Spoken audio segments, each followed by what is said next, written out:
So Tikal, City of Voices.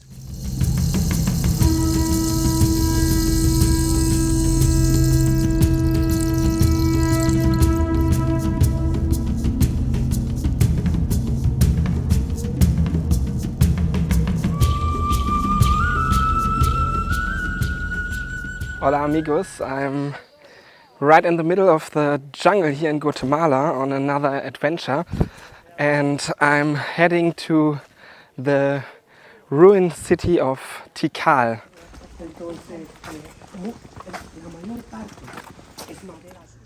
The national tree of Guatemala, known as ceiba. It is more colorful.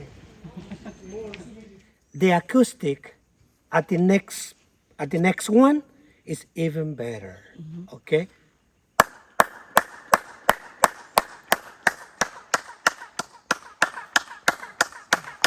And that's exactly how called the national bird of Guatemala, known as the quetzal bird. That's why we call the money quetzales. See? So for the Mayas were sacred, known as Kukulkan or Quetzalcoatl, in Mexico, in Chichen Itza, So that's the meaning of this. So Tikal, City of Voices. Tikal, place of echoes. That is why the next plaza, the acoustic is even better. When it's really busy time, the busy days, I told my people, be careful when you talk, because it's not secrets around. So everybody can hear you very well. Tikal.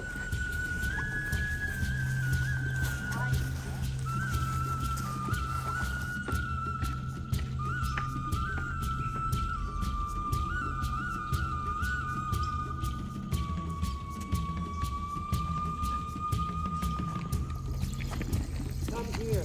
Bring the camera here. Leave your stuff.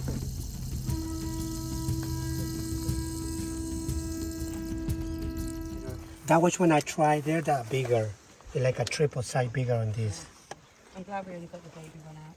Does She's she live alone? pardon? Does she live alone? Yeah. Okay, there's not Female. hundreds aren't going to come out. Yeah, female. after her. She's a beautiful baby.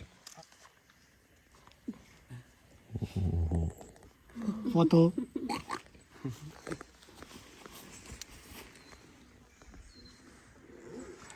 That's cool. How does it feel? Tickly. Feels ticklish. It's like a nice head.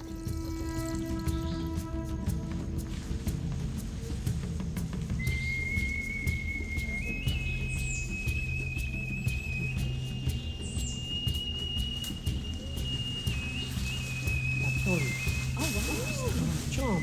Good. So Thursday night for us here? Yeah. Or not? Really? Another one is bringing it up down, but that together.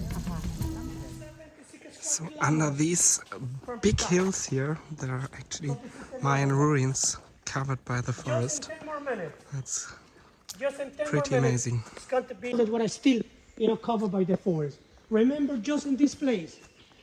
So this road right underneath me was basically the main road to Tikal, and back in the years it was 20 meters wide, because Tikal had a total population of over 200,000 people, and it was the main city of the Mayans, surrounded by 4 other big metropoles. Let's think about it. 20 million people. So I can't really imagine how Tikal look, back in the days.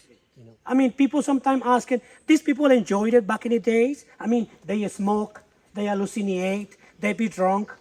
Of course they were. They were humans too. Coming up.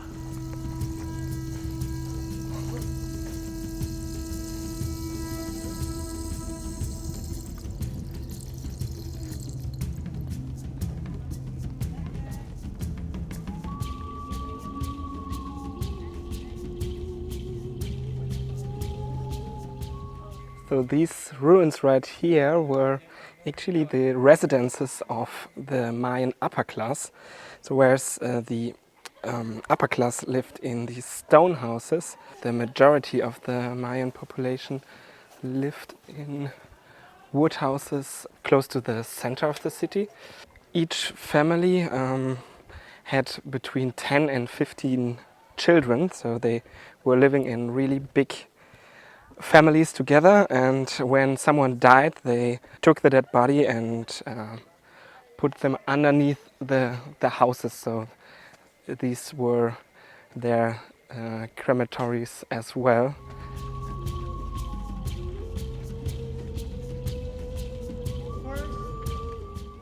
And imagine that even this gigantic jaguar temple behind me was completely covered by the jungle about 70 years ago in 1948 when archaeologists found this place. That was actually a good thing because after the invasion of the Spanish people, the jungle took over the ruins again and preserved the temples and buildings here because they're made out of limestone, and limestone is not very durable when it's exposed to the sun, because when then rain is falling it can wash the limestone away.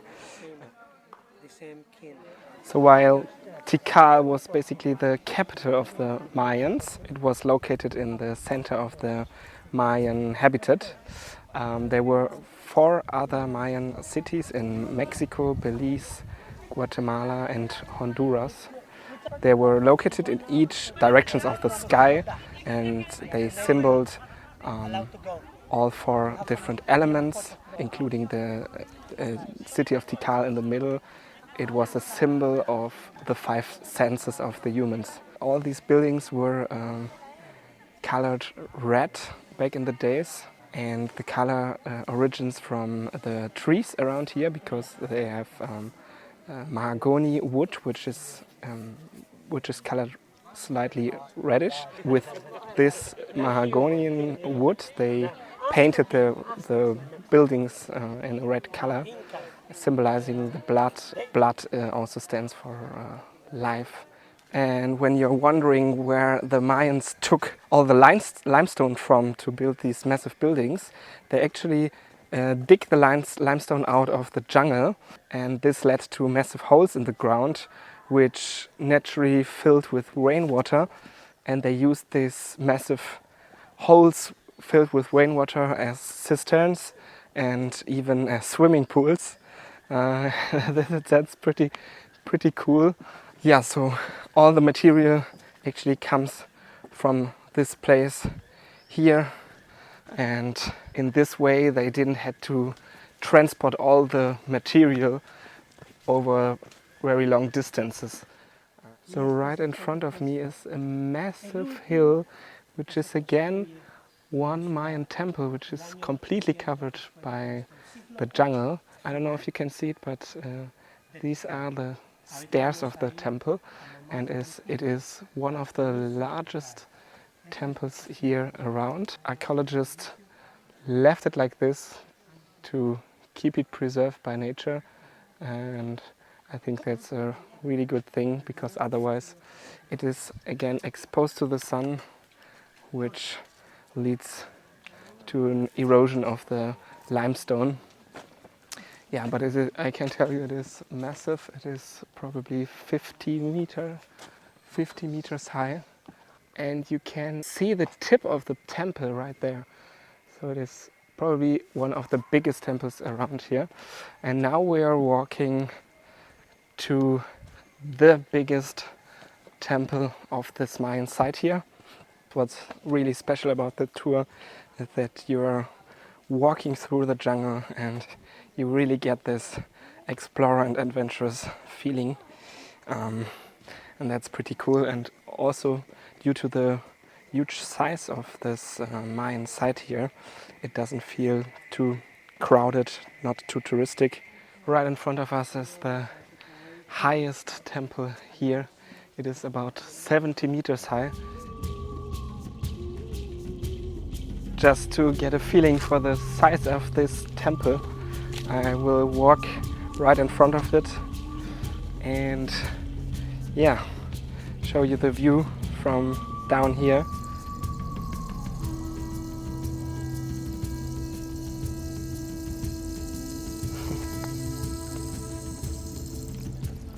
I can tell you guys, this Mayan city is just huge.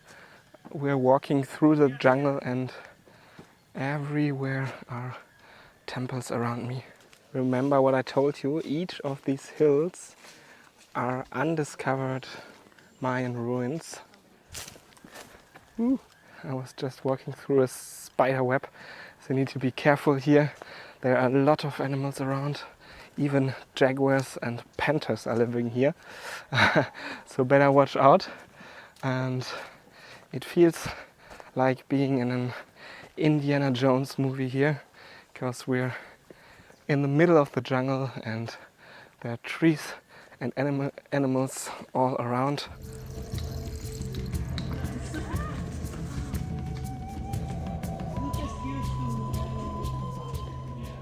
So this is a Coati. It was truly a metropole here. You can tell it by the amount of huge buildings around. So the first Mayan temple was built 800 years before Christ, and the last one 800 years after Christ. People lived here in a total of 1,600 years. And another really interesting fact about all these temples is that when you multiply the amount of layers of the temple by the amount of stairs, it is equal 365, which stands for the amount of days in a year. So each temple was used as a calendar. Now let's walk up the temple. These stairs are so steep. It's like almost horizontal. It's more like climbing up the stairs and not walking up the stairs. So the view from this temple is just amazing. You can see the temple right here and another one here and two others there. And you can look so far into the landscape that it's absolutely stunning. Jaguar temple, and then these two other temples from here. Looking far into the landscape here, and that's beautiful. So in my previous episode I went to Chichen Itza, which was one of the new 7 world wonders, but I have to say at this point going to Tikal is way more impressive. I don't want to talk bad about Chichen Itza, it was amazing too, but this here is just stunning because you're in the middle of the jungle and have all these animals around, and then these crazy big and impressive Mayan ruins and buildings. It is truly amazing, definitely worth a visit. So when you're around Central America, come here to Tikal. Also our tour guide was super friendly, and yeah, you can really tell that he's proud of his history and identifies himself as a Mayan. Okay, I have to get back down to not lose my group. I'm climbing the last temple now. That's the last stop before going back out of this area. And from here we have a straight look on the Jaguar temple, which is the most famous temple here in Tikal. Just because it looks so nice, I think.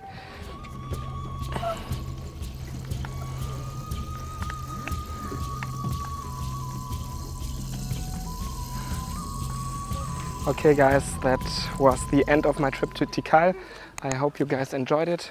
In comparison, me personally, I liked it even more than Chichen Itza because it was less touristic and way bigger. There was way more to see. So yeah, let me know in the comments if you enjoyed the trip with me to Tikal, and hopefully see you in my next video.